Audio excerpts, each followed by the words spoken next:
Hello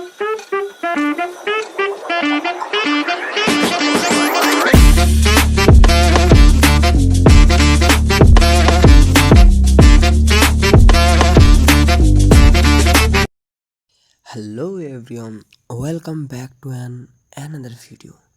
So আজকে আমি চলেছি ব্যাংকে বিকজ আমার আব্বা আমাকে টোটাল 3টে চেক বই দিয়েছে দুটো ব্যাংকের মিলে টাকা তুলতে। দেখতে পাচ্ছ টোটাল 3টে চেক বই আছে, আর 3টে চেক বইয়ের টোটাল অ্যামাউন্ট আছে টোটাল 2 লাখ টাকা। অ্যান্ড আমি সেগুলোই তুলতে যাব ব্যাংকে। তা চলো ব্যাংকে গিয়ে তোমাদের সঙ্গে দেখা হচ্ছে, তোমরা দেখতে থাকো আমার সঙ্গে কি হয়। দেখতেই পাচ্ছ এখন আমি ব্যাংকের সামনে দাঁড়িয়ে যাচ্ছি ভিতরে। অ্যান্ড ফার্স্ট অফ অল আমি গ্রামে থাকি, সো ভিডিও বেসিক্যালি করা বলতে গেলে একটু লজ্জাকর বিষয় আছে, বিকজ গ্রামের মানুষ সবাই তোমার দিকে চেয়ে থাকবে। অ্যান্ড আমি লুকিয়ে লুকিয়ে ভিডিওটা করছিলাম, কেউ যেন দেখতে না পায়, কেন কি সবাই তাকাবে। অ্যান্ড গ্রামে তোমাকে আগেই বলেছি আমাদের গ্রামে অত ভিডিওগ্রাফিও হয় না। সো আমি প্রথমে চেক কাউন্টে গিয়ে চেকটা দিই। অ্যান্ড একটাতে ছিল 20,000 আর একটাতে ছিল 1 লাখ। সো টোটাল পাঞ্জাব ব্যাংকে আমার 1,20,000 তুলবো। তো আমি এখানে যখন দুটো চেক বই আমি দিই, তো তারপরে আমাকে বলে আমার আধার কার্ডের জেরক্স লাগবে, বিকজ অ্যামাউন্টটা অনেক বড় অ্যান্ড চেক বইটা আমার বাপের।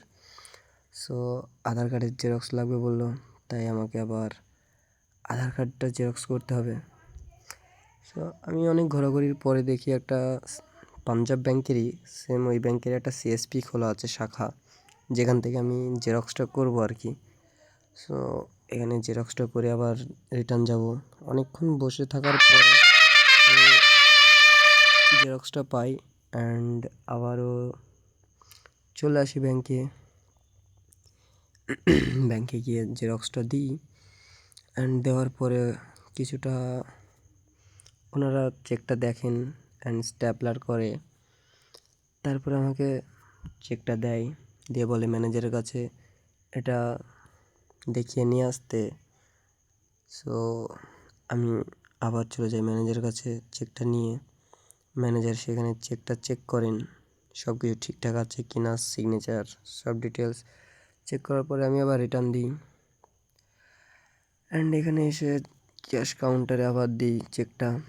তারপরে আমাকে ওনারা আমার চেকের যে অ্যামাউন্টটা ছিল সেটা আমাকে আমারটা দিয়ে দেয় 1,20,000। অ্যান্ড আমি টাকাটা নিয়ে নিই। অবশ্য টাকাটা নেওয়ার পরে আমি চলে যাই বন্ধন ব্যাংকে, যেহেতু বলেছিলাম 3টে চেক আছে আমার কাছে অ্যান্ড টোটাল দুটো ব্যাংকের ছিল। সো আমি এখান থেকে বেরিয়ে যাব এবার বন্ধন ব্যাংকে। তো চলো বন্ধন ব্যাংকের সামনে গিয়ে দেখা হচ্ছে।